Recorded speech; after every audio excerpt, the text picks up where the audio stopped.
I've been doing this for 3 years in December, and along with the usual suspects, every now and again a new flat earth hero enters the fold.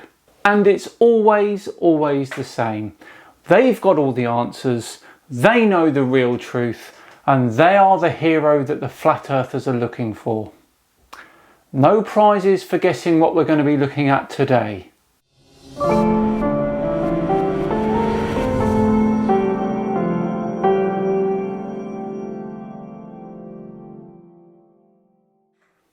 Hello all and welcome along to another episode of Flat Earth Friday with me, SciManDan. Thank you very much for joining me.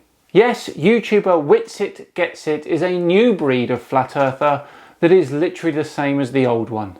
Arguments with no evidence, personal incredulity set to max, and an absolutely staggering misunderstanding of physics. Let's delve into his video, The Earth is Still Flat. I just wanted to cover the basics real quick about why it's provable that the Earth is flat, because it's been a while. So yeah, we were all indoctrinated and told that we live on this tiny speck of dust in this ever-expanding universe. So I'm going to break this down for some globers, and hopefully they grasp the magnitude of what I'm saying. I'm sure we all will, buddy. Will you have anything new to say though? So it's commonly known and accepted in intellectual forum that when you make a positive claim, you have what's called the burden of proof. You have to substantiate your claim with evidence.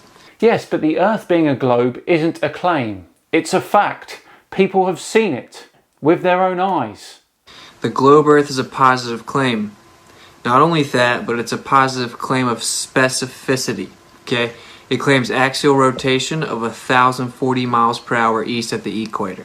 It claims a circumference around the equator of 24,901 miles. It claims a radius of 3,959 miles. So that's a positive claim of specificity. Okay, it claims orbital trajectory, that we're in the fabric of space-time. It claims a lot of things. A lot of things that have all been substantially proven. They are facts. And so, being that specific positive claim, it has a very specific burden of proof. The issue arises when you go seek out the proof for this positive claim. Yes, it is an issue. You guys don't accept any evidence we give you. You hand-wave dismiss it. So to clarify or to preemptively, discuss commonly used fallacious arguments from globe earthers, the globe earth has the burden of proof. If you start trying to poke holes in some flat earth model, that is called a shifting the burden of proof fallacy. But you've just said it yourself. Making a positive claim with specificity means that you have the burden of proof. You claim the Earth is flat. Positive claim with specificity. The burden of proof is yours. In addition, Flat Earth doesn't actually claim a definitive model. We don't have all the information required to make a model. Oh right. You want us to accept that the Earth is flat, even though you can't explain any of the natural phenomena that we see. Right.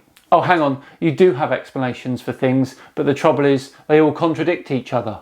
Over here in reality, of course, the globe, and by extension the heliocentric model, perfectly predicts everything.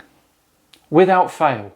Okay, so that's a shifting the burden of proof fallacy and a straw man fallacy, because no model that you try to poke holes in can actually be a genuine flat earther's position, because we don't claim a definitive model because we don't have access to all the information required. By your own admission then, the flat earth has no evidence. Good start, matey, good start.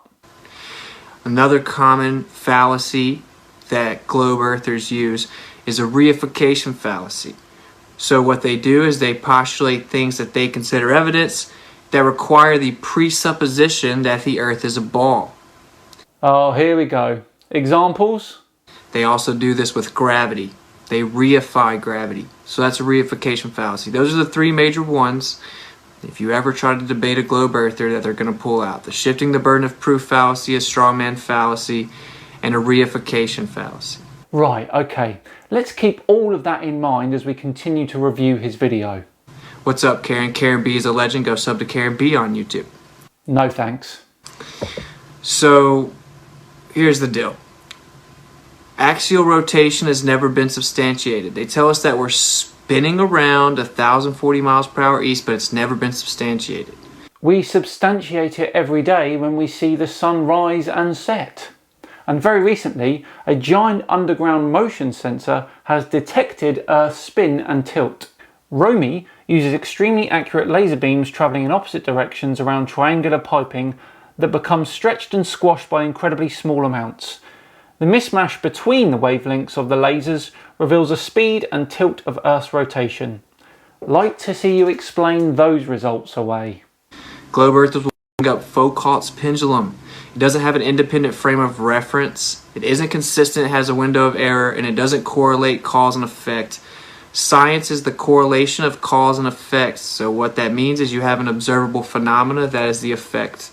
Okay, you have to correlate the cause to the effect, which means you have to have an independent variable that is manipulated so that it differentiates the effect. Someone's been listening to Nathan Oakley. You can't hijack the meaning of science to suit your own agenda. The Oxford English Dictionary defines science as the following: knowledge about the structure and behaviour of the natural and physical world based on facts that you can prove, for example by experiments. My 5-year-old son the other day collected worms and snails and put them in a bucket and then put a load of different vegetation in there to see which ones they would eat. That is science. The countless videos on the internet of people putting Mentos in Diet Coke. That is science. NASA having a giant telescope that's orbiting Earth taking pictures of deep space. That is science. And then you can validate that that is the cause. Okay, that's what the actual scientific method is. Yeah, you have the dependent variable, the effect, the observable phenomena. You have an independent variable that you manipulate to validate the effects. Okay, to validate that it is the cause of the effect. It's very simple. The globe Earth doesn't do this ever at all. So there's literally not one single piece of scientific evidence for the globe Earth. Well, you think that based on your own warped definition of what science is. Hardly conclusive, is it? So very simply, Foucault's pendulum doesn't prove axial rotation because, again, it doesn't have an independent frame of reference, an inertial frame of reference. It's still connected to the Earth. It doesn't have an independent frame of reference. And it has a window of error. It isn't consistent. And it doesn't correlate the cause and the effect. So it is not in any way valid postulation for evidence of the globe Earth spinning. Yet you can use one to figure out almost your exact latitude on the planet. If the Earth was flat and motionless, could you do that? Or would the pendulum swing be more random? Okay, they'll bring up a gyroscope. Incredibly inconsistent. You do not get 15 degrees of precession every time that you make a reading with a gyroscope. Bob did. A 15 degree per hour drift. Thanks, Bob.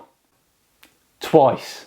So the next thing that we set out to do was to encase the fiber optic gyro in what's called a zero Gauss chamber to see if we could actually shield the energies being generated by the heaven.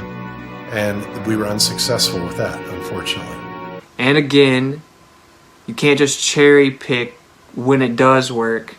For one, and again, we have the same problem. It doesn't correlate the cause to the effect.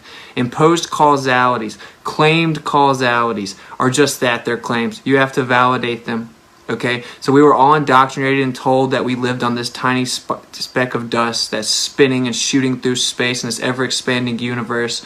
And it was brought to you by Jesuits, the Vatican Church, literally, okay? And also a Jesuit priest came up with the Big Bang Theory. Actually, Edwin Hubble was the man who first discovered that space was expanding. He was raised a Christian, but ended up having little or no religious beliefs. So, one of the most corrupt establishments ever, if not the most corrupt establishment ever, brought you this fairy tale story that you evolved from apes and that you're on a tiny speck of dust and there has no evidence. So we've established axial rotation literally has no evidence. And globe earthers will bring up Foucault's pendulum, which is from 1851, and then like 70 years later in 1922, Einstein said, I've come to the conclusion that, you know, the movement of Earth will never be detected or can never be detected with observable phenomena or optical phenomena. So It's pretty crazy. Like one of the little leaders of their religion that they prop up, the incestuous scrabbler known as Albert Einstein, himself knew Foucault's pendulum wasn't a sufficient postulation to substantiate axial rotation. You must be tired, Witsit Gets It, from all that quote mining. Interesting that you omitted the later part of the sentence of that quote. Here is the full sentence for context. Oh look, the omitted part there says, though the earth is revolving around the sun. Naughty, naughty, Witsit. So it's a clown world whenever the Globers just regurgitate that because they heard somebody like Muktoon or Quite the Tight Shirt say it, and they don't know what they're talking about. They just regurgitate things. Okay, so there's tons of evidence. Traditional Glober, no specificity. Feel free to provide some actual evidence. And maybe you should listen. Okay, so axial rotation has never been substantiated. Literally. It makes a claim of curvature. Inherently, if it's a ball, it's going to curve, right? So what we did was we went out and tested the claim of curvature. We have long distance observations that are literal impossibilities on the globe Earth. All of which have been debunked or explained. We have observations of 273 miles. The black swan was done from 1 foot observer height. The geometric horizon should be at 1.2 feet. In the circulation of the mean, we gave you 5 feet. That means it's the geometric horizon, the physical, literal, tangible piece of land that should cause obstruction of view. It can be no further than 2.73 miles. This isn't a debatable number, okay? This is necessitated by the geometry of the Earth that they told you that you live on, because you take the radius times 1.225 of the observer height and you get the geometric horizon. We tested it. We saw that the horizon was beyond the oil rig that was at 9.42 miles, and it couldn't be any farther than 2.73 miles, a literal impossibility on the globe Earth. The black swan has also been thoroughly debunked many times. And again, we have long distance observations everywhere, all the time. 50 miles, 60 miles, 200 miles, missing a mile of curvature. A mile of curvature. We have observations where there should be a mile of the Earth blocking our view, and there's no curvature there. Really take that in. Okay.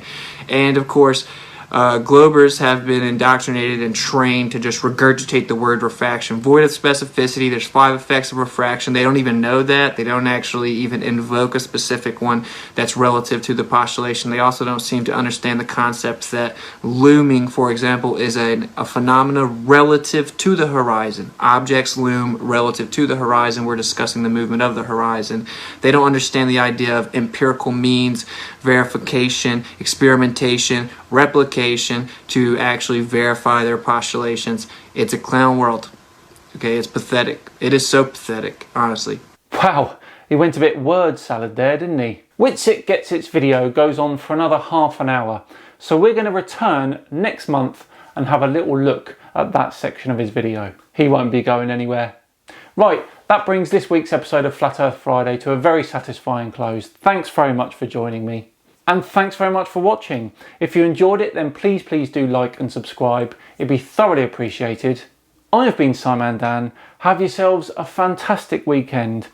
And I'll see you on Tuesday where, if you can remember him, you'll be very happy to know that Hans is back. See you then.